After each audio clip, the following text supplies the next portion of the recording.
अस्सलाम वालेकुम। आज मैं बना रही हूँ बहुत ही रिफ़्रेशिंग ठंडा दूध 10 मुहर्रम स्पेशल। उम्मीद है आपको बहुत पसंद आएगा। चलें इसको बनाना स्टार्ट करते हैं। पैन में मैंने 1 कप पानी डाला है, बॉयल होना शुरू हो गया। अब मैं 2 इलायचियाँ डालूँगी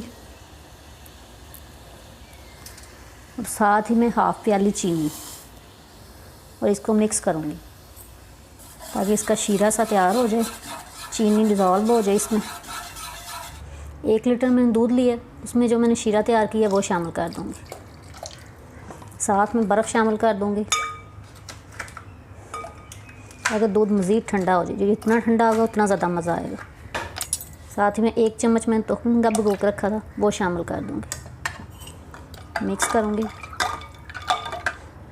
बादाम मैंने क्रश किए वो शामिल कर दूँगी।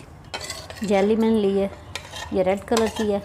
आप कोई सा भी कलर इस्तेमाल कर सकते हैं, ग्रीन कलर की भी इस्तेमाल करूँगी। ये हाफ़ पैकेट लिए हैं मैंने। इसमें 5 टेबलस्पून मैंने लाल शरबत यूज़ किया है, कोई सा भी आप यूज़ कर सकते हैं। मिक्स करूँगी। मैंने ग्लास लिए, मैंने बर्फ़ डाली है, इसमें जेली डालूँगी।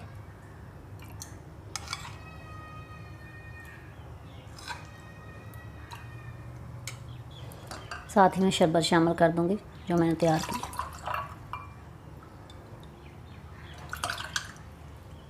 और इसे बादाम से गार्निश करूँगी। मुहर्रम स्पेशल स्वील दूध तैयार है। अब इसको ज़रूर ट्राई करें, बहुत ठंडा और रिफ्रेशिंग मज़े का होगा।